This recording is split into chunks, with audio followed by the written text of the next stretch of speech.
Та нар намайг арх уудаг гэж боддог бах тийм. Нэг 500 грамын аягаар дүүрэн архич гэж юу аах. Та нар тэгтээ намайг тэгж боддог гэсэн мэт нэг зам. Энэ пистан ингээ сохтуу шаагаад идэм байл гэж бодсоо тийм. Санаа энэ зоогийн weekly show ихтэй бас манай автоороо. Амра.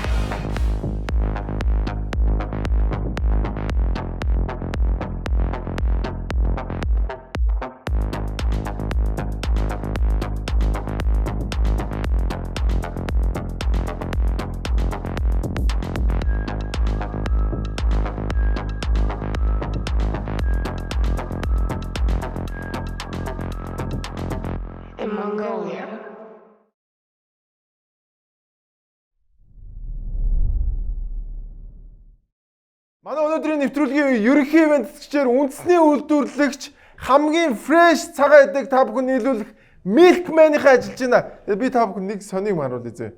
Ингээд дээрээ өрөмтөө доороо боорцогтой зэ. Шууд өглөөний шууд зэ. Амар гоё байна. Milkman!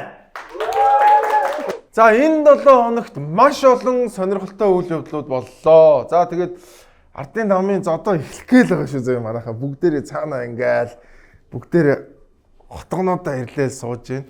За тэгвэл мэдээж одоо Монгол эмчийн яаж зүгээр авах вэ? За допингийн асуудал, за тэр тусмаа үндэсний бүхэн холбооны их хийтэй холбоотойгоор одоо нэлээд олон хилцүүлгүүд, ярилцлагууд өрнөлөө. За дээрэс нь Нямбатар дарга маань одоо бас хотын гудамжаар явдаг нөгөө нэг ажлаа эхлүүлсэн байна. Улсын хурал дээр татвартай холбоотой хуулийг хэлэлцсэн гэх мэтчлэн олон сонирхолтой үйл явдлууд болсон байна. Ингээд мэдээг нэг нэгээр нь эхнээс нь үцэцгээе. Манайхаа нэг амар хөөрх юм харуул энэ ардаа шууд ноотын өрмийг ингээд амар гой савлгаатай зарчиж байгаа. Хамгийн хөөрх нь би түрүүнээс хойш хэлээд байгаа тий. Ингээд шууд боорцогтойгоо өрөмтөөгөө ингээд идэх боломжтой. Одоо бид нар чинь л тэгдэг штэ. Хөдөө очиж сайхан боорцогтой сайхан ноотын өрм идэх юмсан ингээд энийг яг орчин үеийн технологиор Монголын уламжлалт арга барилыг ашиглаад хийж байгаа. За дээрэс нь эн чинь ямар нэгэн нэмэлт чихэр ч юм уу те сахар эсвэл бол удаан хадгалах зорилттой бодис хийгээгүй учраас маш гоё органикаараа дээрэс нь маш фрешэрэ байгаа шүү манайхаа. Тэгэхээр та бүхэн Milkman-ийн энэхүү гайхалтай бүтээгдэхүүнүүдийг заавал авч хэрэглээрэй. Тэгээ надад зүгээр бас нэг таалагдсан юм.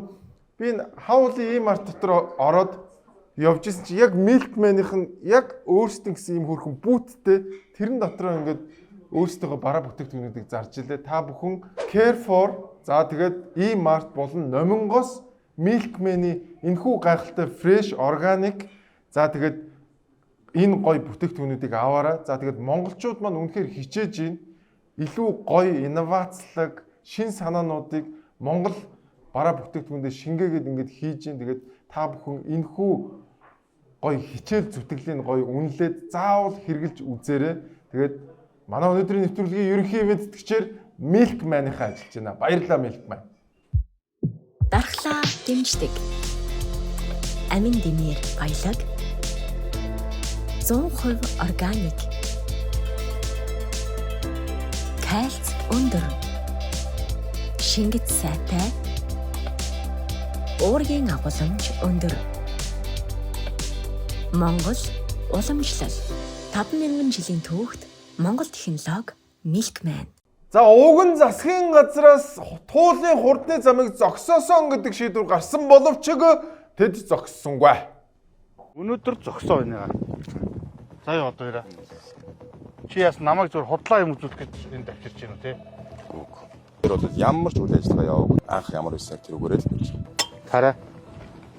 Энэ хижээс утсан байна.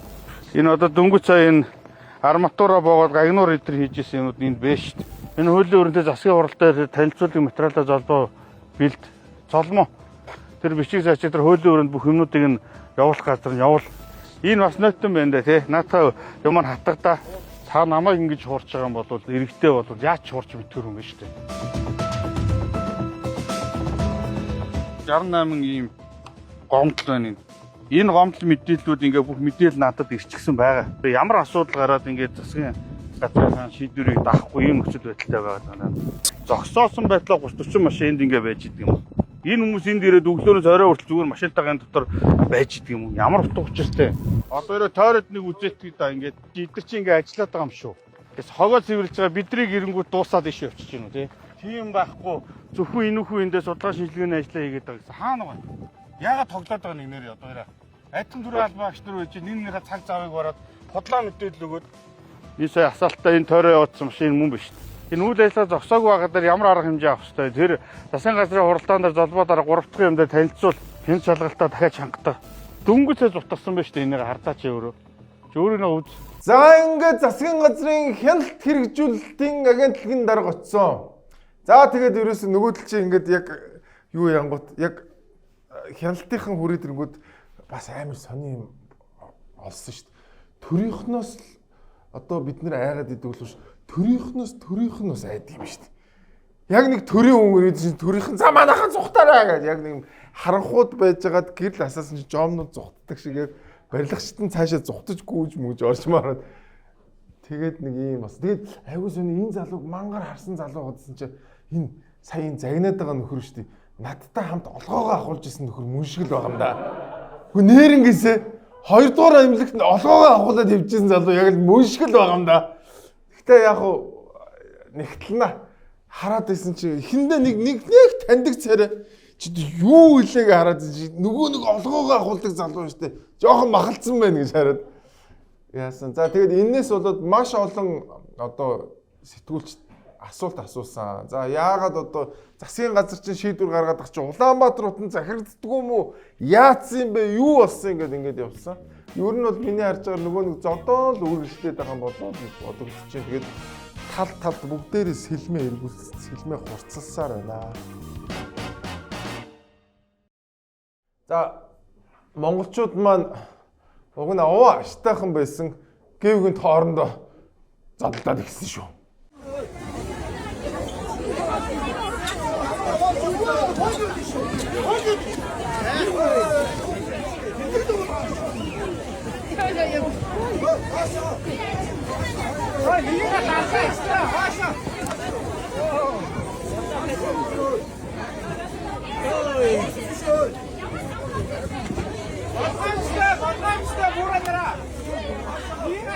За энэ яасан бэ гэсэн чинь үнгүү сүү тараас нь чи хоорондоо зодлсон. Би яа нэг имээ 3 мурыг барьсан гүйж байгаа юм тий.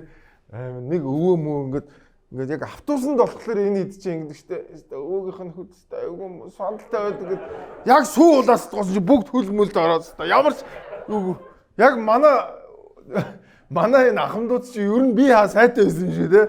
Аймаа дээрээс нь зөвхөн сүүн дээр зодлоо үзээ модон дээр зодлцсон.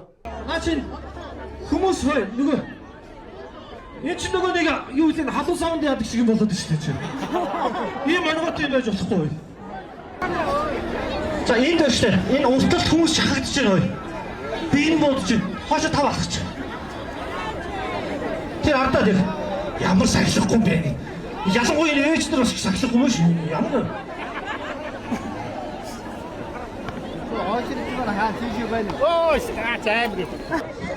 Хүрээшөө. За хөгжмөний урд байгаа хүмүүс холдохгүй бол хөгжмөд ороод дээрээс иртэйшөө. Хой цаашаа шахаад холдохгүй бол хөгжмөд урлаа хой. Хой дээрээс чи хөгжмөд урлаа. За гаргаад хой. За ингээд за сүү бол ойлгож болно, шивгаг ойлгож болж байна те. Халуун савны хямдралыг ойлгож болж байна. Үрсэлгээний модон дээр яагаад зодлоод байгаа юм бэ ойлгох. Яг нэг ингэцэн явж ирсэн нэ. Та нар эмээгээ би муутай гэж бодсон. Эмийн зүгээр байсан шүү дээ. За манайха модон дээр шалцгоо. Энэ эмээнэр хамгийн сахилахгүй байна гэж хэлсэн нэг.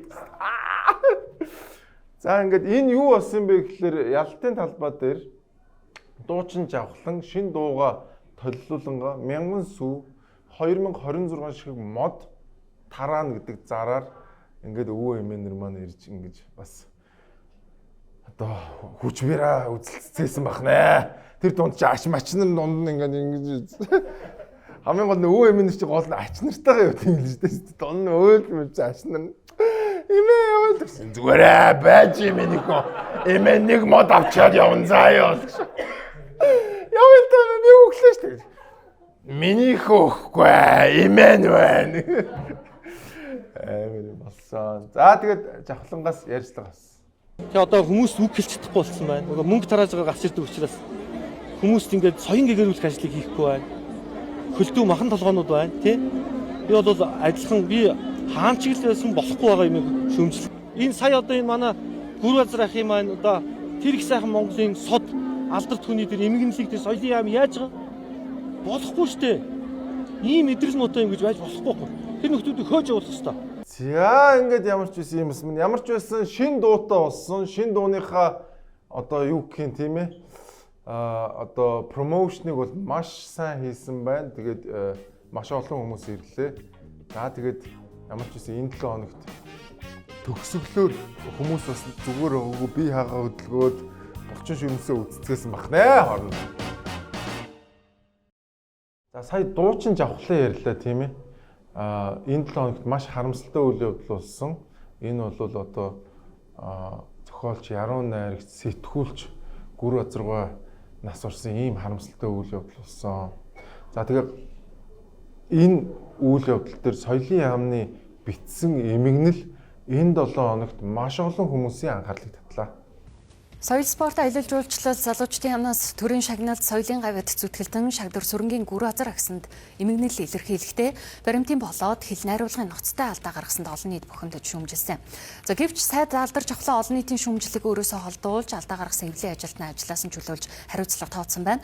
За мөн албан хаагчийн буруу учраас сайдын хуваар уучлалт гуйх шаардлагагүй гэх тайлбарыг алдарч авлаа сайд өгсөн байна. Яа ингээд яасан бэ гэсэн чинь бас бүр бидний хамгийн сайн мэддэг шүлгүүдийг хүртэл ингээд буруу ингээд зохиолчинд буруу явуулаад өөр хүний шүлгийг гүр азаргаа бичсэн болгоо. За дээрэс нь бичиг үсгийн алдаатай яг над шиг бичсэн заяа.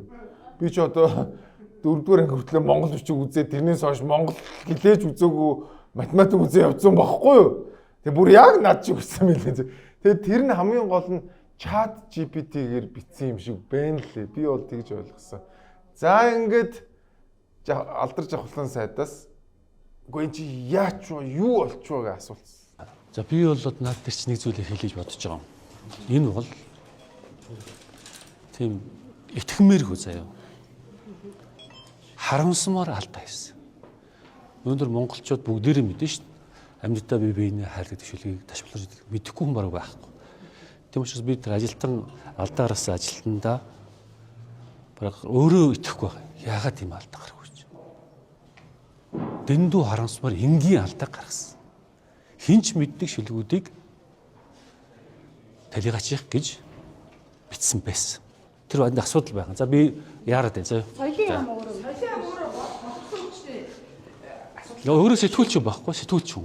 Тэгээд одоо ажлыг гэсэн би ингэж хэлээгүй шүү. Харамсмаар алдаа. Итгэмээргүй алдаа гэж чи тэрийг ойлго. Хинч ийм алдаа гарах ёсгүй. Энэ дээр та өөрөө уучлалт. Би тийм алдаа тийм үг хэлсэн биш би ямар хамаатай юм чи.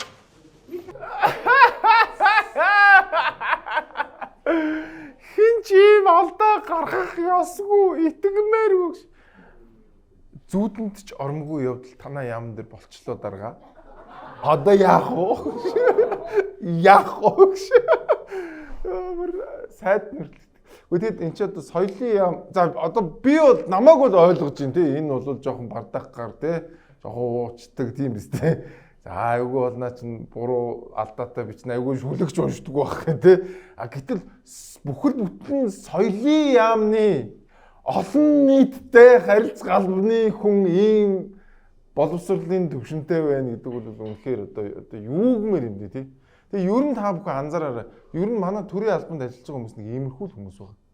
Амьдтаа бие биенээ хайр. За дээрэс нь бавууг л тавг сургахгүй шүлгийг бас гүр бодрогоо битсэн гэдэг ингээд ийм алдаа гаргасан. За тэгээд дээрэс нь бас яг тэр хүний зураг гарсан чинь бас миний таньдаг хүн шиг болоо явцсан. Манай нөгөө баарны хорон засаг дарга байсан үг шиг болоод явсан шүү. Тэгэхээр би дахиад шалгаж тэр хорон засаг дарга байсан үг яг мөн шиг л харагдаж. Гэхдээ мэдэхгүй байна зэ. Дахиад шалгах хэрэгтэй. Тэгээд энэ 7 хоногт нэг ийм харамсалтай явлаа. Соёлын яам нь ийм байхлаар одоо хэдүүлээ яах юм бэ те? Маш хэцүү үйл явдал. Энэ 7 хоногийн соёлын яамны соёлгүй үйл юм байлаа. Ойрд кино театрт кино үзээгүй хүмүүс үйл нааш анхаарлаа хандуулаарай. Ер нь хэдүүлээ Монгол кинонуудаа байнга үзэж дэмжиж явах ёстой шүү манайхаа. За, Хувьсэл продакшныхын өөрсдөө эвдсэн маш гоё кино хийсэн байна. Энэ бол Сэтгэлийн уяа гэдэг кино. За, би ч хөгшөрч манай урнаа агч хөгшөрч ингээд айгүй гоё ингээд зөөлөн босмон. Энэ кинонд үнэхээр эвдсэн байлээ өөрөө. Маш гоё зөөлөн, уянгалаг, тал нутаг шиг тийм гоё дүрийг гаргасан байна. Өмнө нь бид нар чинь ингээд нэг амар ингээд конфликттэй уйлаа майлаа хашгираа 9 шидийн бид энэ кинонд ерөөсөө тийм байхгүй. Дээрэс нь яг тэр Монгол түмний тэр нэг гоё юм тал нутаг шигэ тэр тайван тэгээ тэр нэг гоё Монгол хүний мөн чанарыг аягүй гоё харуулсан. Тэрийг бүр хайр сэтгэлээр нь бүр үнэхээр гоё харуулсан бэл. Ингээд би биендээ ингээд яг хайртай ч гэсэн тэрийг илчилж чаддггүй тэгээд тэрийг ингээд дотроо ингээд шатаад байгаа мөртлөө гаднаа ингээд аягүй гоё ингээд зөөлөх яг нөгөө ингээд яг нэг тэр тал нутаг шиг тэр нэг гоё юмыг маш гоё харуулсан байлээ. Тэгээд кино төгсөхөд хүмүүс ингээд бүгд дотроо нэг юм бодоод ингээд нэг санаашраад нэг ямар нэг юм үлдээд ингээд энэ кино төгсчихлээ. Тэгээд та бүхэн заавал үзээрэй. Аав ээжтэйгээ, найз нөхдөдтэйгөө, гэр бүлийнхаа хүнтэй, за магадгүй ганцаараа ч байсан хамаагүй энэ киног үзээрэй. Сэтгэлийн уяа кино бүх кино театруудаар болон 330 сумаар зэрэг гарч байгаа юм байна шүү. Та бүхэн заавал үзээрэй. Баярлалаа манайхаа.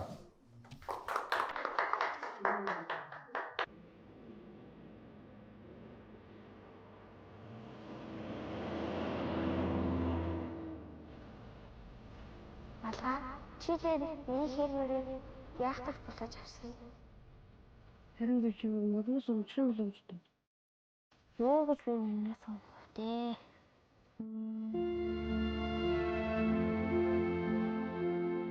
Чи хүүгээ сайн хүн болгож өсгөжээ. Анх хэлд орохдоо ямар үг хэлсэн гэж. Ээж гэж хэлсэн.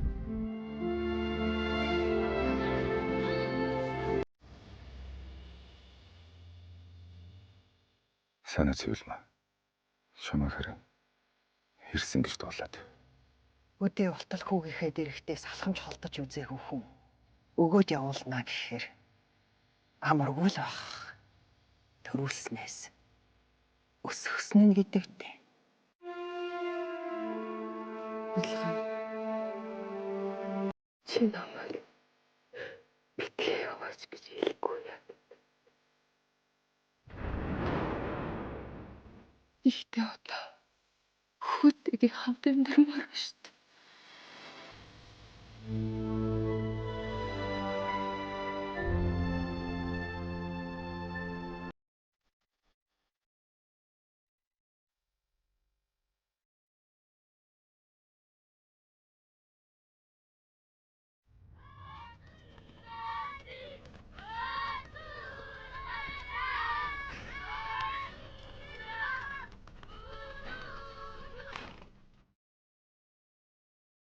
Энэ 7 хоногт хүн амын орлогын албан татварыг 1% болгох хуулийн төслийг улсын хурал болон байнгын хороогоор оруулахаар болсон. Хувийн орлогын албан татварыг 1% болгох энэ саналыг парламент дээр тавиад 6 өдрийн дотор 100 мянган иргэн гарын үсэг зурсан байгаа дэмжиж. Тэгээ энэ санаачлагыг одоо бидний хэдэн улсын орчлын гишүүд аваад энэ дээр нь хуулийн төсөл боловсруулад өргөн барьчихсан байгаа. За тэгээ энэ өргөн барьсан төслийг маань өнөөдөр үдээс хойш төсвийн байнгаараар хилцсэн.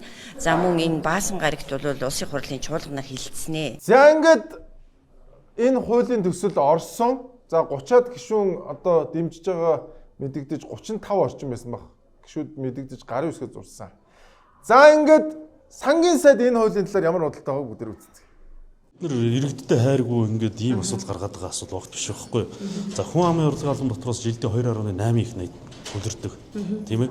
Тэгэхээр нэг өвдө болгоно гэдэг чинь 2.7 их найдын дутагдлыг үүсгэнэ шүү дээ. Тэгэхээр тэр дутсан орлого чинь өөрөө орон нутаг ийм төсвийг бүрдүүлдэг, аймаг орон нутгийн төсвийг бүрдүүлдэг гол татваруудын нэг. Тэгэхээр 2.8 7-оор тасарна гэдэг чинь тэр хэмжээний орлого тасарна гэсэн үг тийм үү? А дээрээс нь бид нэр тийм хөнгөлтийг үзүүлэх юм бол тэр хэмжээний татаасыг нэмж тэр аймагуудад өгөх хэрэг болж байгаа байхгүй. Ингээд дабл эффектээр чинь 5.4 их 80-ыг ачаал төсөөд ирж байгаа байхгүй. Тэгэхээр бид нар энийг чинь дийлэх ямар ч боломж алгаа л гэдгийг би үнээр нь л хэлж байгаа. Түүнээс бид нар засгийн газар ямар нэгэн иргэдтэй харьгуу одоо юу гэдэг татвар ардан бүлжүүдээ гэдэг бодлого биш шүү дээ. Болохгүй гэдэг юм ярьлаа. За тэгвэл төсвийн байнгын орон дарганы үг ярьсныг сонсъё. Татвар багасгах гэдэг энэ одоо заалтуудаа төрөл одоо хойшлуулъя. Өнөөдөр татварын хуулийг өргөн барьцсан 2.2 их 80 хасагдж байгаа одоо төсвийн орлогоос дээрээс нь их хурлын гишүүд бас татварын хууль өргөн барьсан. Баярмаа гишүүн хувь хүний орлогын албан татварыг 1% болгоё гэдээ өргөн барьцсан. За хувь хүний орлогын албан татварыг 1% болгочихлоор 2.7 их 80 төгрөгөөс ингээд дутчихж байгаа. Энэ чинь бас орон нутгийг санхүүжүүлдэг гол төсвийг бүрдүүлдэг татвар. Дээрээс нь нэмэгдсэн өртгийн албан татварыг бас 5% болгоё гэж бүрдүүлж гишүүн хуулийн төсөл өргөн барьцсан. Тэр зөрүү нөгөө төсвийн өрөөний мэдэгдэл төсвийн алдагдлыг чинь одоо дотоодын нэвтрүүлэгтхүүний 2% сэтгүүлэхгүй л гэж идэг. Эн чинь байхгүй болчихно. Ингээд төсвийн одоо сахилга бол ирээдүйдээ ингээд явуул дураараа явуул дампуурлуул очно. Юм ч бас тодорхой арга хэмжээнүүдийг авахаар засгаас хууль одоо оруулж ирж байгаа. За бас л боломжгүй. Хэрвээ ингээд бууруулчих юм бол дампуурл руугаа явнаа. Төсөв мөсвий чи алдагдмаар утгаа алднаа гэдэг юм ярьсан. За ингээд энэ мэдээллүүдийн дараа Баярмаа гişүү өөрөө юу гэж ярьсныг бүгдээрээ сонс. Ажил хөдөлмөр эрхлээд цалин аваад бизнес хийхийг оролдоод ингэж байгаа ёстой жинхэнэ нөгөө махаа зулгаагаад бодит орлого нь энэ үнийн өсөлтөд гүйцэхэ байцсан энэ иргэдийн тухайд бол энэ бол гэгээ байхгүй юу. Тэгэхээр одоо төсвийн цомогтголд бол орон зай бол дандаа байдгийг. За магадгүй энэ орон зайг ингээд байхгүй болгох нь бол яагаад тэр албан тушаалтнуудад сүрэл болоод байна төсөл тендер энэ бүх юмнасаа одоо хүртхийг завшихыг хүсдэг. Тэр одоо явдалт нь сүрэл байхыг бол үүсэхгүй. За 6 хоногийн дотор 100 мянган хүн гарын үсгээ зурсан. 100 гаруй мянган. Тэгээд 100 мянган хүн өрчингүүд нь хүчээр зогсоосон. Хэрвээ энэ 12 хоног болсон бол магадгүй 200 300 мянган. Хэрвээ сар болсон бол энэ авгүй сая хүн болох байсан баг. Би бол тэгж бодож байгаа. Тэгэд энийг бол яана энэ маш олон хүмүүс ийм богино хугацаанд зурчлаа гэж зогсоос. Ер нь бол иргэд энэ татварыг буулгахыг бөөнөр хүсээд байна. А гэтэл манай дарга нар ерөөсөө хүсэхгүй байна. Харамсалтай. Дээрээс нь зөвхөн хүн амын орлогын албан татвар биш. Энэ нийгмийн даатгал гэдэг нэртэй даатгал нэртэй дээр нь бас яваад байгаа шүү. Энэ нийгэмд татвар даатгал нь ихсээд төрийн үйлдвэрлэдэг үйлчилгээ чанар нь муудаад төрийнх нь авдаг мөнгө нь ихтээд иргэдийнх нь гар дээрх мөнгө нь багасцсан. Ийм бол буцаа олголтыг нэмэхдээ дэмждэггүй. Дахиад төр авдгаа авчаад нэг сайн мэрэгэн хуваарлагддаг юм шиг бид нар зөв хуваарлж байгаа байхгүй. Яг төлж байгаа мөнгө л багасчихлаа та. Өнөөдөр нийгмийн даатгалын хуулийн хамгийн том дарамттай зүйл нь хөдөлмөрийн харилцаанаас хоёр талаас нь албан журмаар нийгмийн даатгал авч болно. Бизнесийн харилцаанаас бусдаар гүйцэтгүүлэх ажил үйлчилгээ, хөлсөөр ажиллах гэрээ болон иргэний хуулиар зохицуулдаг харилцаануудаас хоёр талаас нь одоо албан журмаар нийгмийн даатгал авчиж байгаа байхгүй. Энэ нь өөрөөр хэлбэл хувь хүн хуваараа бизнес эрхлэх ямар ч боломжгүй өртөг зардал нөсөж байна. Хуваараа хөдөлмөр эрхлэх бүх боломжийг нь хаачхлаар Монгол хүн Монгол нэрээрээ бизнес эрхлэх боломжгүй болгочихж байгаараа хортой байхгүй. Яг үнэ. Сая энэ 7 хоногт бас нэг юм явсан шүү. Нөгөө нөөтийн буцаалтыг уг нь 6 сарын өмнө 50% буцаанд буюу нийт 10% нөөтийн 5% иргэдтэй буцаана 2% биш нэмэх нь 3% нэмээд буцаана гэдэг хуулийн төслийг энийгээ одоо болио гэдэг зүйл байнгын ороогоор дэмжигдээд ингээд улсын хурал руу орохоор болж байгаа. Тэгээ уг нь ингээд баг амтаа болгоны амнаас л ингээд татварыг багасгах, буцаалтаа нэмнэ гэдэг байгаа мөртлөө яг ингээд явдаг дээр тулангууд болиулаад, хойшлуулаад нөгөө нэг 6 сарын өмнө баталсан хэрэгжиж амжаагүй байсан хуулиа цуцлаад байгаа байхгүй. За яг окей, ойлгоё тий. Нөөтийн буцаалтайгаа 5% болиуллаа гэхэд ядаж нөөтийн босгоо нэмэгдүүлдэг. Өнөөдөр хамгийн том дарамт болж байгаа хоёр татвар байгаа. Нэг нь нөөт, нөгөөх нь нийгмийн даатгал нэртэй татвар байгаа. Энэ хоёр бол аж ахуй нэгжүүдийг хамгийн их даралж байгаа шүү. Энэ бүр нөөт бүр хамгийн амар зөө. Ашигын татварч зөө. бүр шууд орлогоос нь 10% авчиж байгаа. Та нар боддоо өнөөдөр 10% маржинтай бизнес маш ховор байгаа. Ихэнх нь нэг 3-аас 5% маржинтай бизнесүүд л байгаа. Гэтэл шууд 10% шууд орлогоос нь 10% нь авчна гэдэг чинь тэр бизнесүүд ашиг олох ямар ч боломжгүй болчихно гэсэн үг.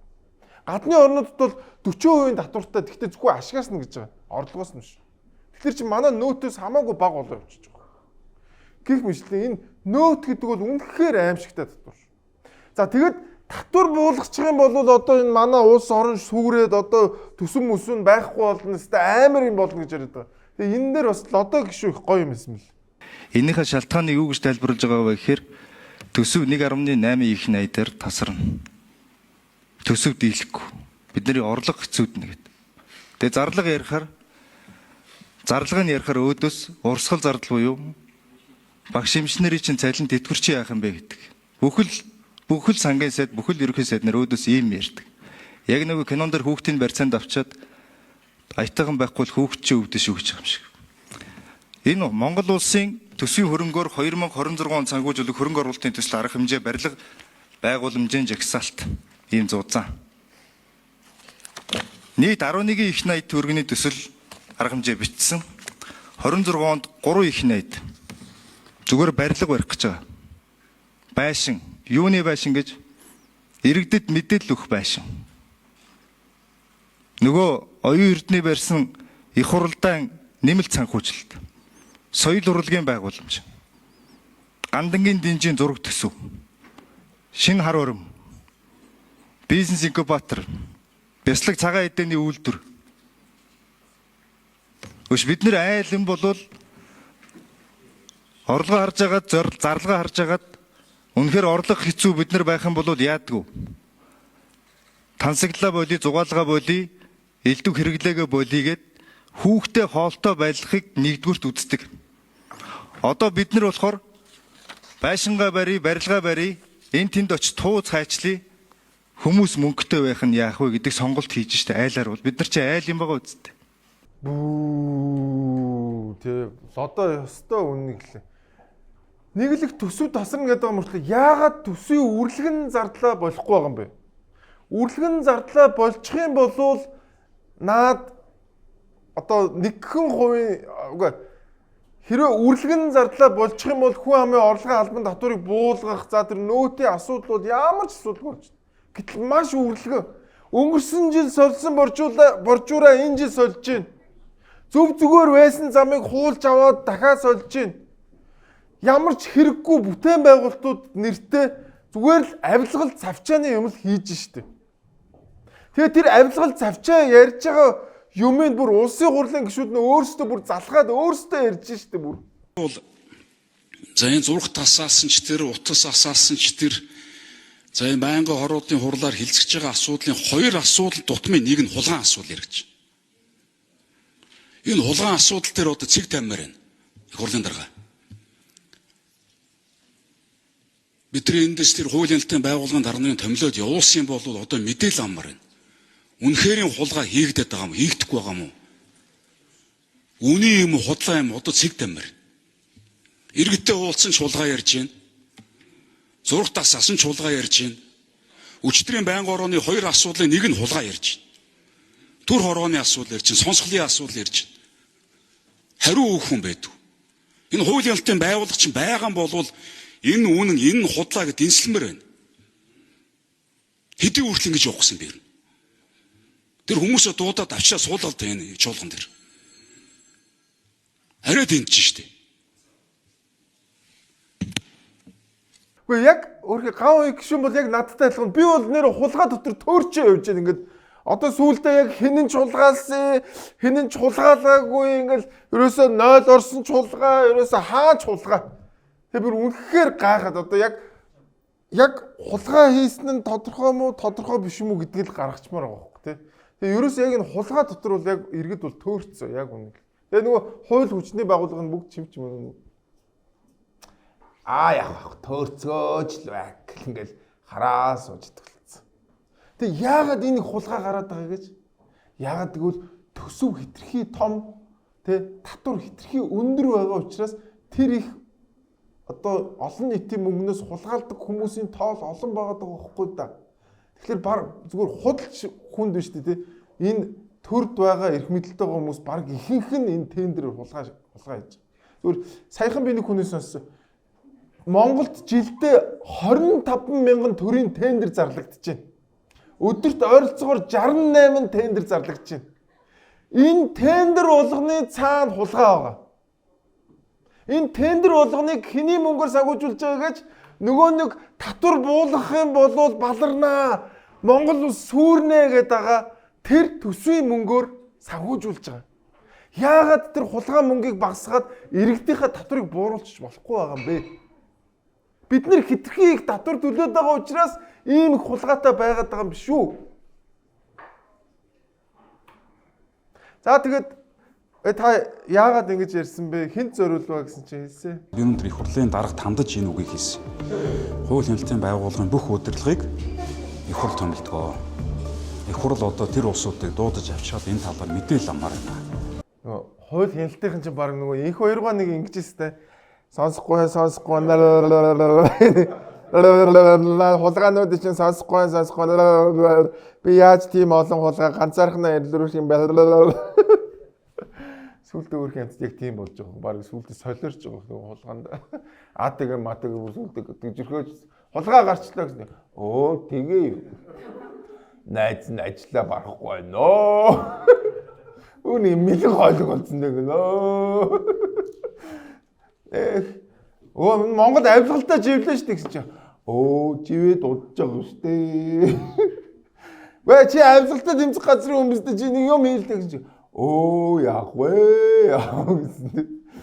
Тэгээд энэ их төсөв байгаа юм чи тэд нар үнэхээр яаж ч ажиллаад нэмэргүй шүү дээ авилгалтай тэмцэх юм бүр ингээд 24 цаг ингээд унтахгүй байгаа дээрэс нь гэрлийн хурдаар ажиллаж шүү дээ энэ 25 мянган тендерийг дийлэхгүй шүү дээ нөгөө ажиллаж байгаа хүмүүс чинь. Тэгэхээр цорын ганц гарцуулбал авилгалаад татвараа бууруулад идэж уудаг мөнгөийг багасгах хэрэгтэй байхгүй юу? Өөр ямар ч гарц байхгүй шүү дээ. Ийм амар уул ууш их мөнгө байх юм бол энэ АТГ 100 АТГ байгаа ч дийлэхгүй нэр шүү. Энэ амар их далаа тэнгис шиг одоо сүүлдээ бол төгрөгөөр яриха болцсон шүү дээ. Нэг бол доллараар нь эсвэл төгрөгөөр ярил их 80-аар ярьдаг болчиход байгаа шүү дээ. Тэгээ манус бүр тоохоо үстэй. Нэг их 80 юм уу? Өөр нэг тийм солиотой болсон тийм. Дээрээс нь энэ төрийн аж ахуй нэгжүүд гээд бас нэг дампуу газрууд байна оо. За өнөөдрийн байдлаар 100 гаруй төрийн өмчт компани байна. За эдгээр компаниудыг 11 байгууллага бие даасан байдлаар удирдах байгаа юмаа. За эдгээр компаниудын хооронд 30 гаруй их найт төгрөгийн үр төлбөр өнөөдрийн байдлаар бий болоод байна. Энд одоо манай Монгол улс чинь нийтдээ нэг 560 орчим төрийн эмчийн компаниуд байна гэж байгаа. 129 төрийн эмчийн компани, 429 оромтгийн эмчт компани. Ингээд үндсэндээ бараг 30 орчим мянган хүн төрийн эмчийн компанид ажиллаж байна гэж бодож байгаа. Тэгээ уг нь энэ компаниудыг судлаад аваад үзэхээр үндсэндээ тэнд хяналт хариуцлага байхгүй, засаглал компани засаглал гэдэг зүйл байхгүй, улс төрийн нөлөө асар өндөртэй, авилгалын өндөр эрсдэлтэй. За ингээд зүгээр хувийн өмчийн компани байсан бол өдийд бол бараг дампуурсан мөртлөө дампуурдаггүй компанид болчиход байгаа. Тэгээд тэр алдагдал, үр зээл гэдэг зүйлээ компани хоорондынхаа одоо юу гэдгийг үр зээлээрээ авалгаараа хоорондоо шилжүүлээд татвар төгсчдийн мөнгөөр алдаглаа нөхөд явдаг нэг юм гажуу жишг бол бидэнд бий болсон байна. Гажуу жишг бий болсон байна. Аваад үзэхээр үндсэндээ төрийн эмчийн компаниудын үр зээлийг нь одоо үр төлбөрүүд нь хэд байгааг тооцох зүйл байхгүй. Өнөөдөр магадгүй нийт төрийн эмчт болоод оромтгийн эмчт компаниудын нийт өр нь 22.8 их найд гэсэн дүнг одоо аудит хийсэн багт. Энэ үний юм уу? За хариулт нь үгүй ээ. 22.8 биш 30 их найд гарцсан гэдэг хариултыг өгсөн. Яг энэ асуултны дараа. Тэгээд тэр өрийг хэн төлнөгөөс дахиад нөгөө татвар төлөгчд. Нөгөө татварыг буулгахгүй, өста буулгачвал өста баларна гэдэг. Тэгсэн мөртлөө да энэ төрийн өмчт компаниудаа ч буулгадгүй, зогсоодгүй, дээрээс тэр олон тендер, тэр хэрэгцээгүй төслүүдэж байлгаад байд. Уг нь штэ татвар буулгах орон зай маш их байгаа байхгүй. Хэрвээ энэ төрийн өмчт компаниуд байгаагүйсэн бол биднэрт аль хэдийн 30 их найд төгрөг байгаар байсан байгаа үстэй тийм биз. За дээрээс нь тэр их худалдаа авалт, тэр их ямар ч үр ашиггүй бүтээн байгуулалтууд байгаагүйсэн бол юу хувь хүний орлогын албан татвар цаашаа бидний нөөтийг буулгаад за дээрэс нь энэ нөгөө нийгмийн даатгалынхаа өрийг тэглээд ингээд цаашаа явах маш их боломж байна. Гэтэл энэ үр ашиггүй салбаруудаа энэ их өөхлөлт таргалалтай байхгүй болгоно гэж ярьдгүй. Эсвэргээр чи харин надад эсвэргээр хоол өгөө. Миний энэ том биеийг чи тижээх ёстой. Хэрвээ тижээхгүй бол би өөх гээд байна. Үгүй чи яагаад турж болохгүй юм? Наад хотоодоо жоохон багасгалдаг үгүй. Бидмээр бай. Тийм л юм болж байна доо. Тэгээд маш их боломж байна. Төсөвт маш их хэмнэх боломж байна. Гэхдээ дарга нар маань хэмнэх ямар ч бодлого байна. Яагаад гэвэл тэд нэр идэж уух те одоо ерөөсө тэр нэг аимшигтай томорцсон энэ төрөө тижээх юм сонирхол байх шүү. А гэтэл аж ахуй нэгжүүд энэ хүмүүсийг тижээж байгаа аж ахуй нэгжүүд өнөөдөр маш хүнд байдалтай шүү. Татварын дарамтаас толгой өндийж чадалгүй аж ахуйн нэгжүүд шиш шилээ даран хаалгаа барьж байна.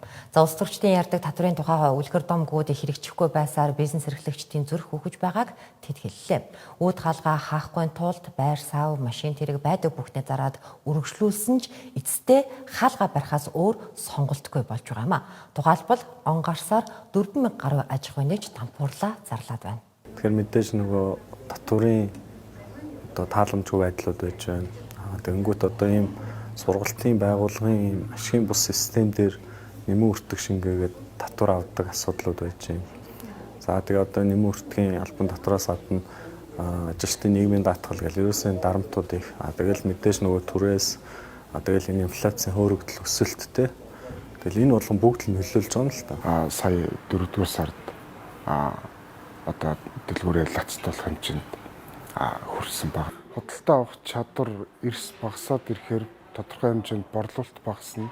За борлуулалт багасаад ирэхээр бид нэр ямар нэг хэмжээнд нөгөө борлуулалт байлгахын тулд бүтээгдэхүүнүүдэд одоо хүчээр хямдруулж буюу ашиггүй үнээр зараад эхэлж байгаа байхгүй. За одоо яг ийм мэдээ манайхаар яг 2-7 хоног, баг 3-7 хоног, за баг 4-5 6 мэдгүй хичнээн 7 хоног болж байгаа. Гэхдээ манай аж ахуй нэгжүүд амар байгаа. Яг ингээд үхэхийн даваан дээр ингээд аймад ирж байгаа тийм үхгээд байна гэсээр яг жил болчихлоо шүү гэж төвчээд тэгээ эхнээсээ өөрхий ингээд балраад эхэлж байна юм лацтуулаад дампууруулаад эхэлж байна. Одоо тэгээд энийг хилээд нэмэр байдсан болоо да байнга л ярих юм. За тэгээд за аж ахуй нэгжүүд нь дампуураад идэв юм биш. Бүр хамгийн хэцүү нь иргэд дээр амар хэцүү. Үний өсөлт өрхийн амьдралд бодитоор хүнд дарамт болж байгааг иргэдийн амьдрал харуулж байна. Ариунбатын хаан бүлд олуулаа 1-13 насны 5 хүүхэдтэй энэ үрх Ариунбатын цалин болон хүүхдийн тэтгэмж нийлээд сард 2 сая төгрөгийн орлоготойч мах хүнс өргөн хэрэглээний зардал нь 3 сая төгрөгт хүрдэг байна. За ийм нөхцөлд санхүүдэд харуулж авсан хүнс нь 20 хоногийн дотор дуусч өнөөдөр хоол хийх хүнсгүй болсон тул нөхрийнхөө цалин боохыг хүлээж байгаагаа хаваалцлаа. 20-д нэр хүүхдийн мөнгө 20-д 21-нд босъё. Дээрээс нь нөхрийн цалиныг талах мөнгө хэдэн өдөр ажилласан мөнгө. Ингээд нэггээр ингээд хахад сар хүрэхгүй. Үнэнгээ олон хүний ихээр таагаар яг сар хүрэхгүй болчих. Тэгэл гурил морил маань хүртэл дууссан. Гурлаан дууссан, будамаан дууссан, бүх юман дууссан. Нөхрийгөө үлээгээд битээр мах шөлөө хүлээгээ сууж хаалаа хийхгүй. Мах шөлөө хүлээгээл гэж хөрх юмтай. Энэ бол айгүй тийм дундаж амьдралтай айл байгаад байгаа байхгүй. Тэгтэл дундаж амьдралтай айлууд хүртэл ингээд доош унж. Тэгээд татвараа буулгаад өгөөч. Таад одоо болоо шүү дээ, хангалттай шүү дээ. Одоо болоо шүү дээ. Тэгээд зүгээр л одоо яг л Дубай шиг л болъё л дээ. Хонконг шиг болъё л доо. Амар бага татвартай шүү дээ. 10% flat tax нь 10%. Тэгээ 10% болчингууд хамгийн гол нь иргэд чинь татвар төлөх сонирхолтой болно. 40 хүнээс 40% татвар авах. Тэ 400 хүнээс 10% татвар авах хоёр ч 400 хүнээс 10% авсан нь хамаагүй одооныхоо төсвийг бараг 3 дахин дуглаад авна штэ манайхаа. Хэрвээ татвар буулгах чинь маш олон хүмүүс хийж бүтээх инсентивтэй болно. Хийж бүтээх тэр урам зориг нь нэмэгдэнэ. Тэр хэрээрээ эдийн засаг чинь томорно. Тэр хэрээрээ төсөвтэй төлөх мөнгө чинь ихсэн штэ. Нөгөө мө ганц сайлын үнийг одоо алж идэхгээ сууж байгаа. Маш хэцүү байдалд орсон байна. Тэгээд дарга нар минь ойлгооч. Наад аимшигтай таргалцсан энэ өөх тос энэ нэг амар данхар төрөө жоохон жижигрүүдэд өгөөч. Наад татвараа багасгаад өгөөч. Гуйж ийна. SkyTel-ийн дараа төлбөрт Монголдо илүү багц, улам илүү бүр илүү болсон байна манайхаа. Монголдо 40 багцын дата ирэх 25 ГБ байсан бол 2 дахин үржигдээд 50 ГБ болсон байна. Дээрээс нь бүх сүлжээнд хязгааргүй. Монголдо 55-аас 100 багцын бүх дата ирэхүүд бүгд 2 дахин үржигдсэн байна. За дээрээс нь хуваалцах 25 ГБ-ийн дата тэг төгрөг болсон байна. Энэ бол үнэхээр гайхалтай. 5G сүлжээ нь 3 дахин хурдтай болсон байна. Мөн бүх сүлжээнд хязгааргүй eSIM нь үнэгүй бас гадагшаага ярьдаг eSIM хөнгөлөлттэй болсон байна. Тэгээд та бүхэн заавал Монголдо багцыг сонгороо. Өөрт ойрхон байгаа SkyTel-ийн та өөрт ойр байрлах SkyTel-ийн салбарууд дээр болон онлайнаар шинэ хэрэглэгч болох боломжтой байна. Тэгээд Монголдо илүү бүр илүү болсон биш үү манайхаа.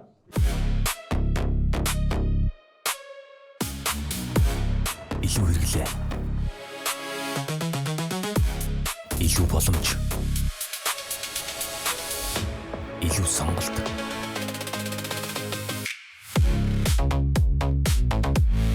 Илүү дата.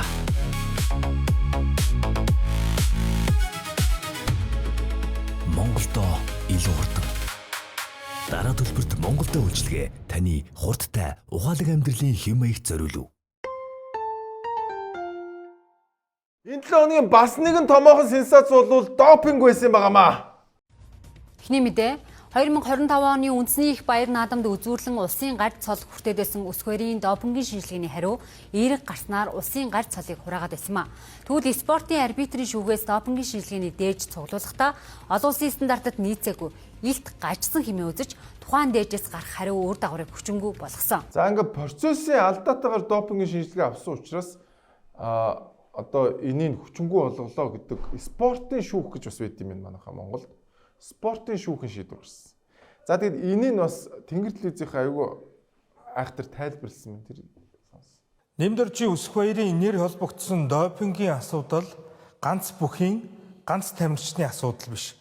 Цаана нь Монголын үндэсний бүхэн холбооны удирдлагын төлөөх тэмцэл, нутгийн зөвлөл нэртэй эрх бүхий улс төрчдийн оролцоо нөлөөтэй холбоотой асуудал.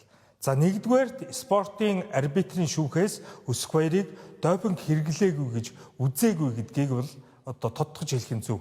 Хэрэгэлсэн нь олон улсын этгэмжлэгдсэн лабораториор нэгэн тогтоогдсон асуудал. Шүүх харин шинжилгээ авахдаа процессын алдаатай стандарт зөрчсөн шинжилгээ зөрчилтэй авагдсан гэж шинжилгээг хүчингүй болгож хэргийг цагаатгах гэж байгаа хэлбэр юм. Тэгэхээр одоо яах вэ гэдэг асуудал үүсэж байна. Өсөх баяраас допинг илэрсэн нь бол хөдөлшгүй үнэн. Энд дэр нэг имийг одоо дахин хэлье. Ер нь энэ стероид төрлийн одоо бодисыг хоолнд нь одоо нууцаар хийх. Одоо эсвэл одоо энийг ийм шахмал хэлбэрээр одоо өөрөө мэдэхгүй байжгаад идэх боломжгүй. Энэ бол тухайн тамирчны одоо хөлийн зөвшөөрснөөр заавал тариураар тарж хэрэгэлдэг төрлийн одоо бодис гэдгийг хэлэх нь зөвтэй. За ингээд. За дээрэс нь бас нэг юм сонирхолтой үнцэг гаргаж ирж байна. Ер нь манай бүхчийн энэ нэг нутгийн зөвлөл за тэгээд энэ нэг улс төрөөс аюулгүй хамааралтай болсон шүү дээ. За тэгээд Тэнгэрийнхэн бас юу гэж ярьснаас бас. Ингэснээр ерөнхийлөгч дахин зарлага гаргаж байж хурааж авсан цолоо сэргээхүү гэдэг асуудал үүсэж байна. Энд нэг сонирхолтой нюанс бий. Аймгийн хурц арслан өсөх баяр бол төрийн тэргүүний төрсөн дүү улсын хурлын гишүүн Ухнаагийн Отхон баярын маш ойрын хуурай дүүн гэгддэг. Нөгөөтэйгөр улсын хурлын гишүүн Ухнаагийн Отхон баяр бол Сүхбаатар аймгийн нутгийн зөвлөлийн тэргүүнээр ажилладаг. Өнгөрсөн 2025 онд улсын баяр наадмын дараахан Сүхбаатар аймгийн Онгон халзан зэрэг одоо голлох сундын 100 жилийн ой болж нутгийн зөвлөлийн дарга Ухнаагийн Отхон баяр нь нутгаасаа гарь цолтон төрүүлсэн багталтайгаар наадамдаа очиж нутгийн цоолноо баярлуулсан. Гэтэл улсын том цоолонд хүрсэн тэрхүү бөхөөс нь допинг илэрсэн тогтооглоо. За ингээд одоо энэ улс төр бүх мөхч одоо хоорондоо ингээ холбоотой байдаг юм байна. Тэгээд хамгийн гол нь ерөнхийлөгч цолыг эргүүлэн өгөх үгүй юу гэдэг дээр хэдүүлээ харах л үлдлээ. Тэгээд хэрвээ эргүүлээд өгчих юм бол энэ бол жинхэнэ дабл стандарт болно. Энэ бол байж болохгүй зүйл. Арайч тийм хийхгүй байл үдэ гэж найдаж байна. Тэгээ хэний нь одоо тэгээ 4-5 жилээр нь ингээд эрхийг хасчдаг. Хэний нь болохоор ингээд толоог нь илээд буцаад цолыг өгчдөг вэ гэдэг ийм барьцааны асуудал гарна. Тэгэхээр топинг хэрэглэсэн нь бол үнэн. За тэгээд хамгийн гол нь энэ хүнд ноогдуулах шийдэл нь ямар байх юм бэ гэдэг дээр бүхний холбооны маш том маргаа өрнсөн. Энэ маргаан нь удахгүй өнөөдөр болсон бүхний холбооны их хурл буюу их FA-ийн өмнө бас. Гэхдээ нэр мөрөнд хүртэл амар шогийн байна. FA явахтаа. Их A гэсэн тий. Их A гэсэн.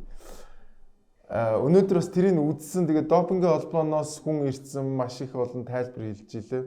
За ер нь манай бүхий холбооны ерөнхийлөгчд өрсөлдөж байгаа бас аваргууд байлээ. Энэ аваргууд бас юу гэж бодож байгааг бүгдээрээ сонстой. Тэгээд Монгол төрийн баяр наадмыг бодлуулчаад тэрийг зөв гэж үзээд байна. Тэгээд хариуцлага чанга оногдуулахгүй болохоор л ийм болоод байгаа болов уу гэж би ойлгож байна. Тий, Монгол төрийн баяр наадам гэдэг бол одоо тий чин заалны барилдаан биш шүү дээ. Энэ Монгол төрийн баяр наадмын үзүүр төрөнд барилдчаад Монгол төрийнхөө энэ сайхан баяр наадмыг муухай харагдуулчаад тэгээ өөрсдөө өмөрөөд ээж болохгүй. За мөнхөд авраг бас нэг яг нэг иймэрхүү юм ярьсан мөлий. Ингээ нэг хохирогчуулж тоглоод ингээ жүжиглээд илгүй хариуцлага хүлээ миний дөө гэдэг нэг ийм хэлсэн байлээ. Тэгээд өнөөдөр их эйн хуралдаж байгаа. Тэгээд ямар шийдвэр гарсныг бүгдээрээ дараа 7 хоногт харцгаая.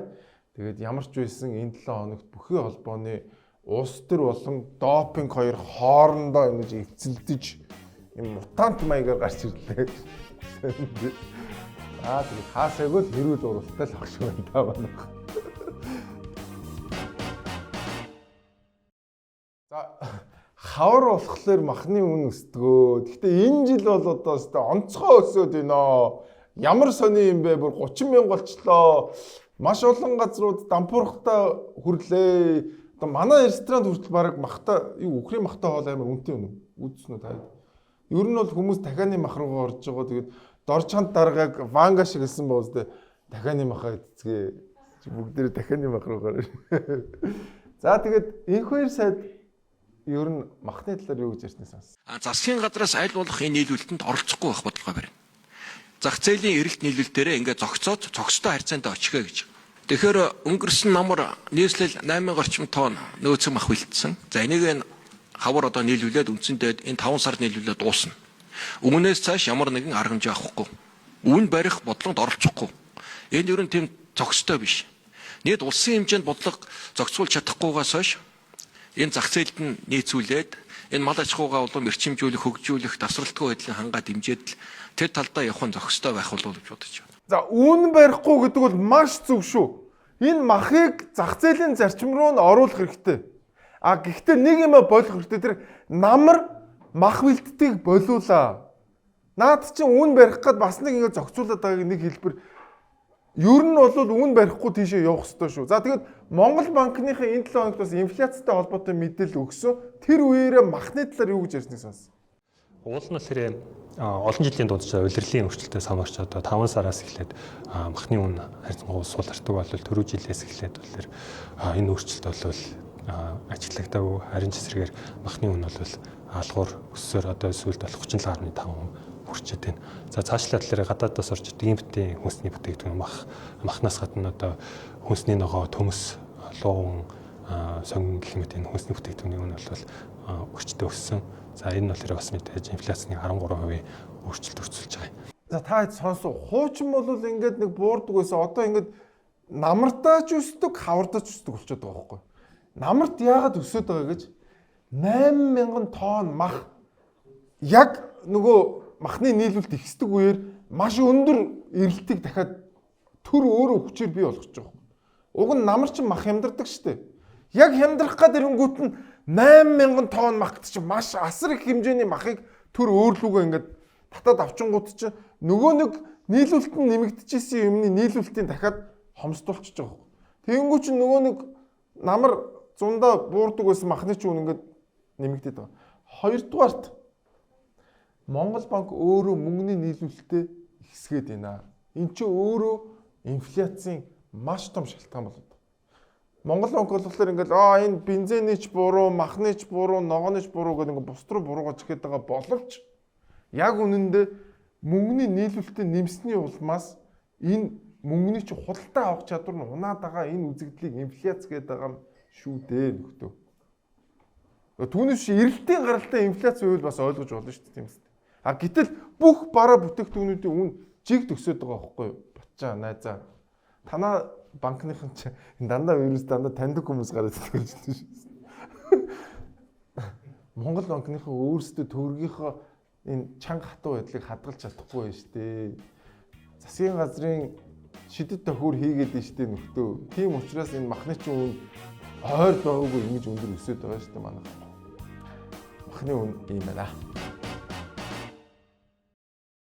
Univision-ийн маань жил бүр хэрэглэгчтэй кино үзснийхэн төлөө RAV4 бэлгэлдэг байгаа. За энэ жил 3 дахь жилдээ дарааллаад хүмүүс RAV4 бэлгэлэхэд бэлэн болсон байна.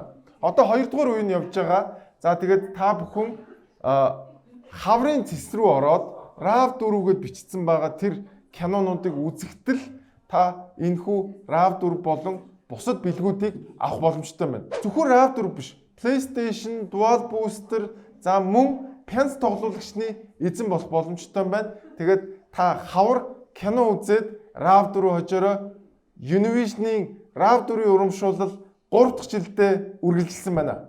Тэгэхээр та бүхэн Univision-ийн хаврын зэсээс кино үзэл RAV4-тэй болон бэлэгтэй болох боломжтой байна. Тэгээд киногоо ч үз, RAV4-өө ч хож бэлгээж аваараа манайха. Univision RAV4-ийн урамшуул эхэлсэн байх шүү манайха. Univision-ийн хаврын урамшуул эхэллээ. Та Univision-ийн хаврын зэсээс кино үзээд олон бэлэгтэй урамшуулалт оролцоорой. Супер бэлгийн эзэн RAV4 автомашинтай болно. Киногоо үз, бэлгээ сонго. RAV4-тэй бол. За энэ 7 хоногт Нямбага жоохон хойгоор оруулж байгаа. Дандаа л ихэнд ороод нэж байгаагүй. Нямбатар маань энэ 7 хоногт жоохон хойгоор оруулж байгаа. Одоо бүр нэр арай entertainment гэхэд арай дэндүү entertainment юм аа нэр. Йоо арайч. Entertainment дээр Монгол улсыг нэр бялгуулж байна нэр. Нямбатаргүй болчихвол баг монголчууд уйдах хаа тий. Үгүй Нямбатар хайчиж бай. Манай хүн гарч яд нэг хүч гисэн загнахгүй баг гэсэн. За тэгээд 7 хоногийн ихэнд Нямбатар ярьсан өгчээ. Бид нар стандартаа шилжүүлсэн шүү дээ. Одоо би нэг нодлонжин ярьсан.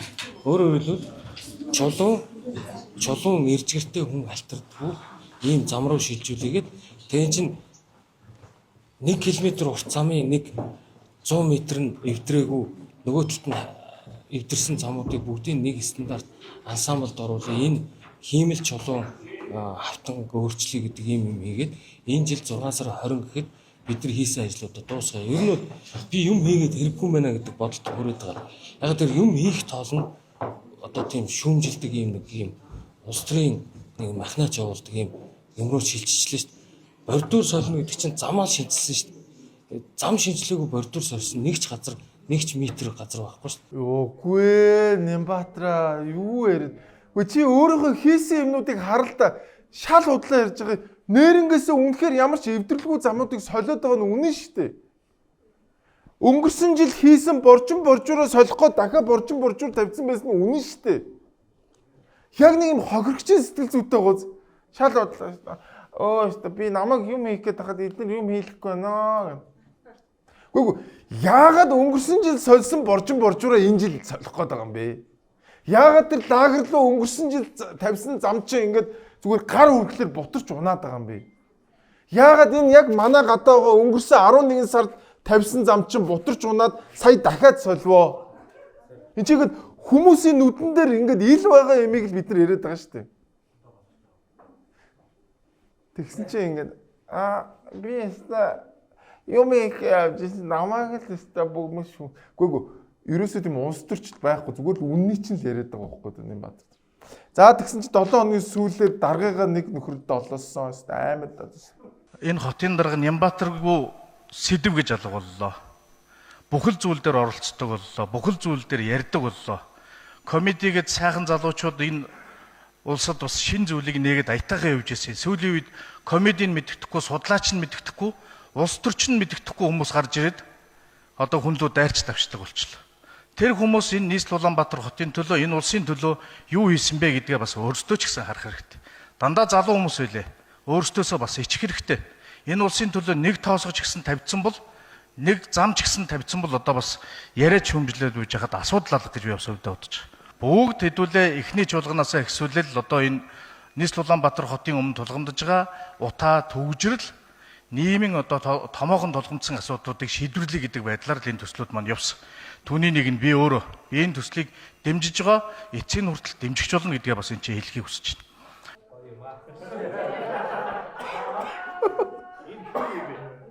Мэдгүй чи хийм бэ өгшөө. Хийм бэ. Нэр мэдгүй бүр харж байгаагүй юм. Гэхдээ яг ийм нөхдүүд байгаа учраас Нямбатар вакуумжаад байгаа байхгүй да. Нямбатрын бурууг нь үннээ нийлэнгүүтстэй ингэж амар далдаж та дарга. Яг комедиан гэхэлэр хөөе амарчин бит хоёр л юм шиг байна. Зүгээр нэг лайм май очиж игээдсэн шүү дээ. Тэгэл одоо үннийг хэлсэн хүнд өхөр өшөөтэйгээ тэгээд баг амьдралдаа ажил хийж үзсэн юм уу гэмээр нэг нөхөр ингээд манус руу ингээд яаж тэгээд зүгээр бид нар үннийг хэлсэн дарга тий та харин өөрөө ажиллаа муу хийсэн учраас тэнцээ жил хүрээгүй бутарч унж байгаа зам байна. Тэнцээ жил хүрээгүй тий хагарч унж байгаа явган үний зам байна. Тэнцээ жил хүрэхгүй боржин боржуурыг сольж байна. Татвар төлөгчдийн мөнгөийг гараар урсгаж байна. Нэг юм хэлээ те. Чи энэ мөнгнүүдийг өөрөөсөө гаргадаггүй учраас чи ингэж ярьж байгаа байхгүй. Хэрвээ чиний карманаас Нямбатар мөнгө аваад энэ новшийн зүйлүүдийг хийжсэн бол чи хизээж ингэж ярихгүй. Хин гэдэг хүн байснаас ууштраа мэдсэнгүү. Энэ нийслэлийн иргэдийн төлөөлөгч юм шиг. Хүн өөрөөс нь мөнгө гаргаад новш хийжсэн бол энэ хизээж ингэж ярихгүй байхгүй. Тэгээ би үнэхээр энэ хүнийг хин гэдгийг мэдэхгүй байна. Гэхдээ миний өгшин долоохтой бас нэг учиртай долоож өгшин. Окей? Тэг. Чам шиг ийм хүмүүс байгаа учраас Нямбатар өнөөдөр ийм байна.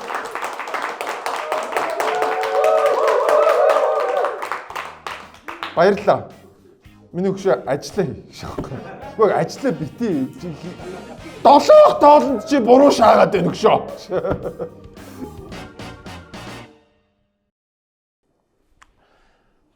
Эрүүл мэндийн сайд энэ 7 хоногт маш олон хүнээс дэмжлэг авлаа.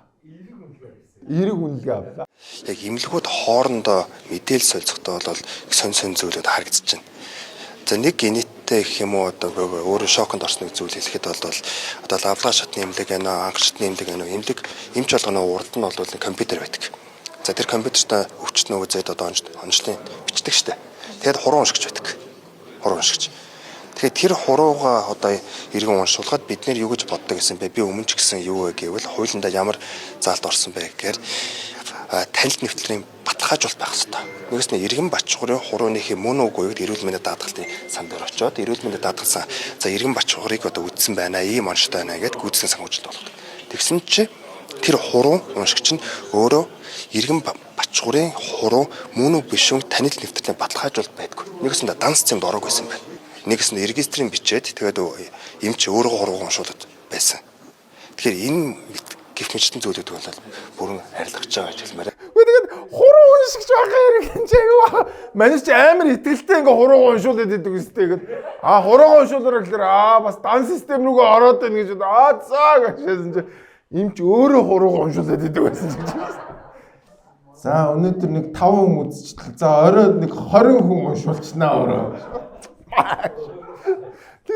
Тэр яг хурууны уншигч байх яг тэр логик нь хаана байсан юм бэ өмнөх сайднараа. Одоо өмнө нь хэд хэдэн сайд тэд нар яг ямар атсаа хийж суусан хүмүүс юм болоо. Тинчээ нэг гал ингээд яагаад эрүүл мэндийн даатгалын мөнгө дуусчлаа штэ гэж хүмүүс ч ойлаад би өөрийнхөө мөнгөөр төлөөд үзчих тинчээ нэг хэмждэг. Уншуулаач. Гошоочна. Даатгалын сангаас мөнгө авнаа. Тэгсэн чинь манай очилчин ер нь хэн билээ. Тийм. Бачуур ер нь тэгж жоохон нөөрд тий. Яг нэг ангийн нэг тийм нэг юм багшийн бичнэр гэдэг чинь ингээд даалгавраа хийсэн үү гэж яагаад те. Өө чи өгшөө чи зүгээр хийцэн гэл яажсан. За яг тэр нөөрд зан нь бол яг энэ хэсэг дээр яг тэр хуран уншилдаг хэсэг дээр маш хэрэг боллоо. Тэгээд өөрөө ярьж байгаа нь ч гэсэн амар хөөрх ярьж байгаа. Хэвээ нэг сони юм олж мэдлээ гэж. Өөрөө регистрийн дугаарыг аваад хуран уншуулдаг гэдэг. Шудраг хөөрхөн хөө байна. Аав нь баярлж байгаа хоо. За.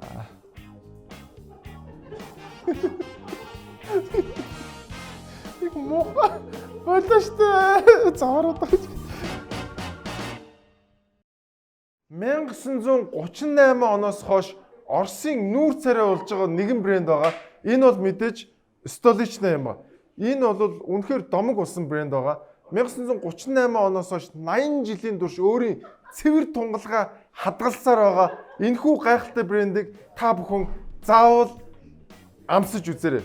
Stolichna 80 жилийн түүхтэй цэвэр тунгалгаа хадгалсан домогт брэнд Stolichna. Баярлалаа. Хөөх юмтай энэ Монголд нэг хамгийн их зовлонтой төсөл үүд юм байгаа мөн юм. Энэ бол нефт боловсруулах үйлдвэрийн төсөл байгаа. За тэгээд 2-7 хоногийн өмнө шиг санаж нөгөө зээл авах эрхийн улсын хурлаас өгөөгүй. Тэгээ энэ 7 хоногт оруулж ирээд баг дахиад буцаад өгж явах шиг лээ. Тэгээд ямар ч дуустдаггүй төслийн тэгээд энэ төслийнхэн дарга гэж яасан ч хэцүү ядарсан царайтай юм байтгийн. Тэгээд яагаад ч дуустдаггүй хичнээн ч удаа хойшлж, хичнээн ч удаа төсөвт өртгөн хідэн ч их найдаар нэмэгдчихв. Анх ч нэг их найд гэж одоо бараг 6-7 их найд болцсон уу? Юу болсон бэ? Одоо бараг сүүлдээ би бүр тэр тоо моогийн ч мэдгүй. Тэгсэн чи дахиад нэг асуудал үүссэн манайх. Энэ түүхий гэдэг асуудал бол энэ бидний хамгийн том өвчтөй зэг болчиход байна. Энэ дээр манай төр засаг одоо маш дээгүүр төвшөнд яаралтай арга хэмжээ авахгүй. Энийг бол бид нэр бол уулын төсөл хэрэгжүүлэгч компани бол бид нэр үйлдвэр бариад ашиглалтанд оруулах үүрэгтэй. Энэ үйлдвэрийн төслийн ерөнхий концепт төлөвлөгөөч нь тухайн үед манайд газрын тосны олборлолт одоо ч хүртэл явуулж байгаа. Бүгд найрамдах Хятад ард улсын PetroChina компани 2 газрын тосны ордын тосыг боловсруулахаар концепттэй байхгүй.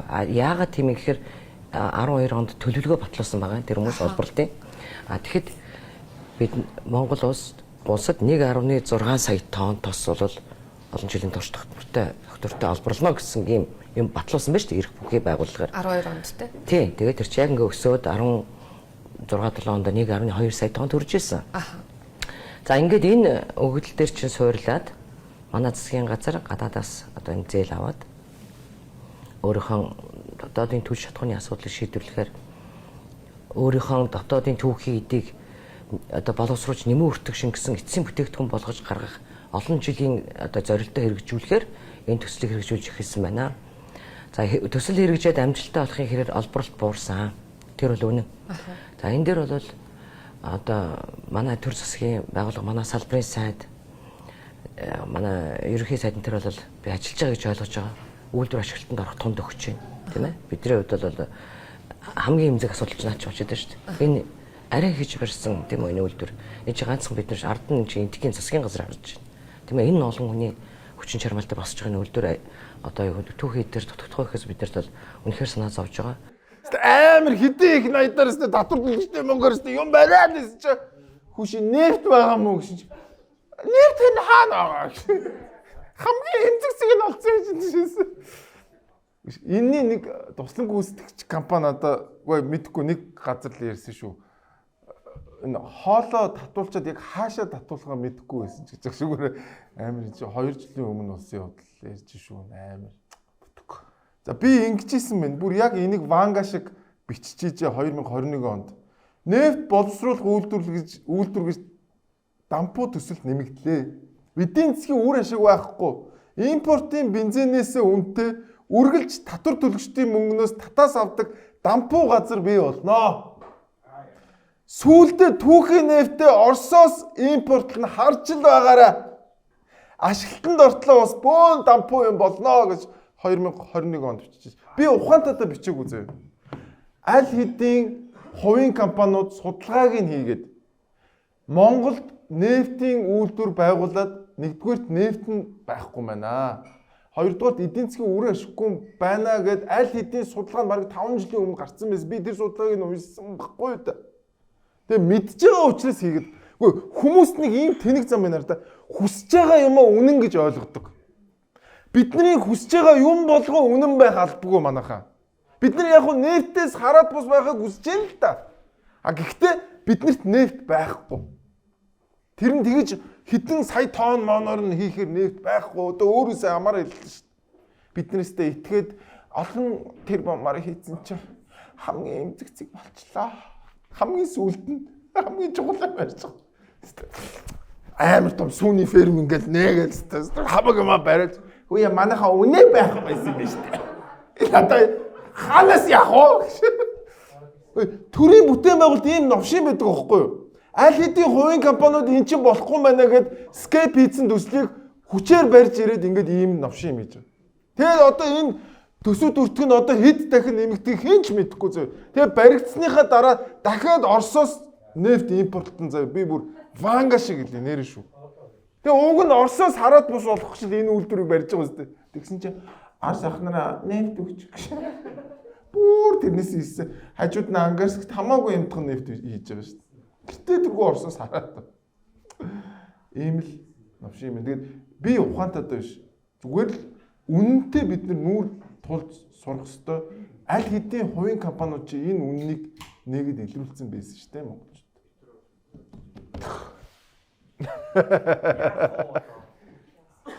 Ницшегийн нэг хэлсэн үг гэдэг шүү дээ. Хүмүүс ихэнхдээ үннийг сонсох дургу байдаг гинэ. Яг тэгвэл тэд нар хуурмаг ойлголттой үгүй хийх хүсдэггүй гэд Ницшегийн хэлсэн үг. Бидний хуурмаг ойлголт юу вэ гэхээр бид нар бол нефттэй, бид нар нефт боловсруулж чадна, нефтрийн үйлдвэртэй болж чадна гэдэг итгэл байсан байхгүй юу? Яг нөгөө Есүс байгаа гэдэгт итгэдэгтэй адилхан. А гэтэл Есүс яг бодит амьдралтай байхгүй юм манайхаа. Би бол байгаа гэж итгэж байгаа шүү.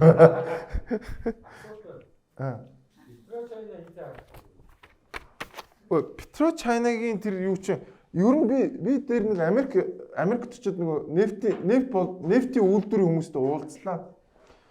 Нефт чи ингээд бүх цоонууд яг ижлэгэн нефт гаргадаггүй зөө. Нефт чин дотроо маш олон төрлийн. Одоо чинь хамгийн сайн чанартай нефт ийм тунгалаг улаан өнгөтэй юм лээ.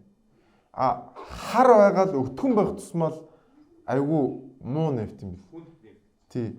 А манай тэр тамсгийн нефт бол тийм л нефт юм бэл. Тэг маш муу нефт, маш их хаягдaltaй эдийн засгийн үр ашиг айгүй багтай л нефт юм бэл.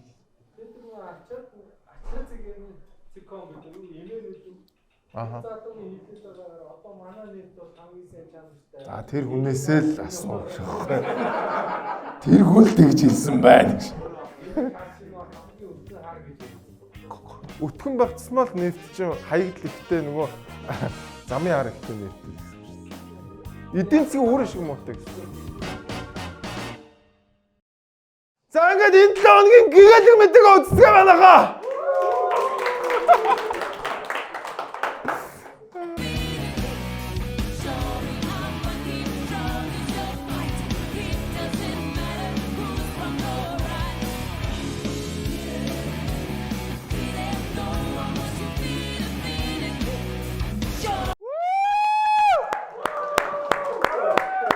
За энэ үнэхээр гоё байх хэвчээ те.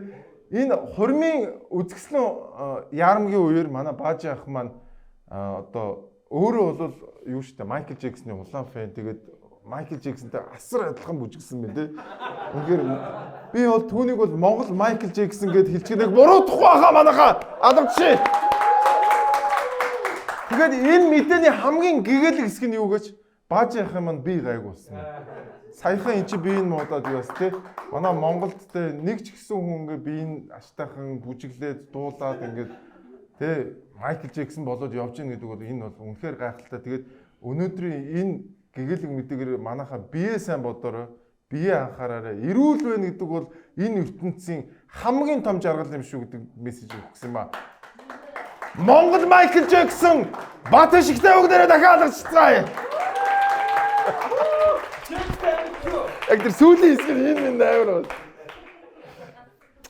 Гэтэ энэ бааж яхад тэр нэг бэйли мэйлэн баг байдаг баг шүү тий. Цам. Гэтэ Майкл Джексонтэй арай л адилхан байна уу? Би анх хараад гайхаад Джексон амьд байгаа мó гэж бодсон. Монгол үрээд ирсэн юм гэж. Тэгсэн чинь бааж яах ингээд жоох ингээд хальт харсан чинь хүү юм чи бааж яах шүү гэж бодогдод. Нэр арай л амар адилхан байсан нэрээ. Үнэхээр гайхалтай. Үнэхээр гэгээлэг байгаастай байна. Дахиад алгасан юм. За. Үгүй зөндөө байсан. Гэтэ энэ хамгийн маягаас. Чи жоохон дайсны талд ажиллаад байна.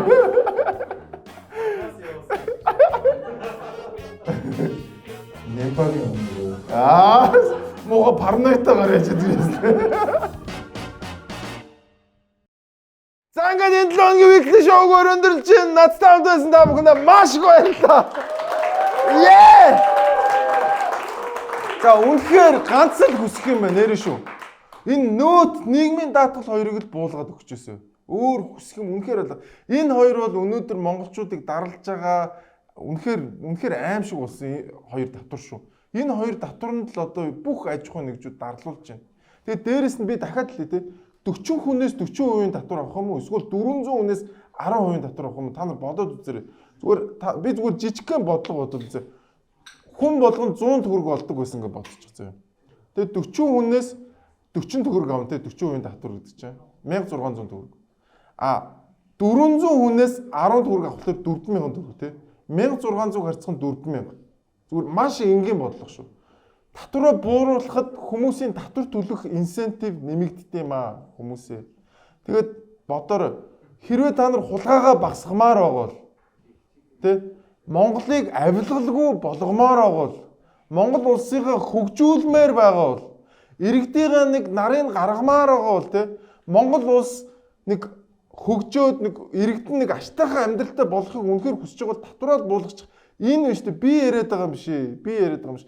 Дэлхий баталсан юм аа энэ нэг юм. Татвар буулгахлаар улс орон хөгждөг юм а гэдэг дэлхий баталсан юм байгаа маа. Тэгээд татвараа буулгацгаая. Баярлалаа. Дараа 7 хоногт Берлингээс иргэн уулзцгаая. Тэгээд Берлиний монголчууд үнэхээр гайхалтай байх байхаа гэдэгт би бол итгэлтэй байна. Тэгээд дараа 7 хоногт иргэн уулзцгаая. Баярлалаа манайхаа. Амраас weekly show байлаа. Баярлалаа. Германд уулзцгаая.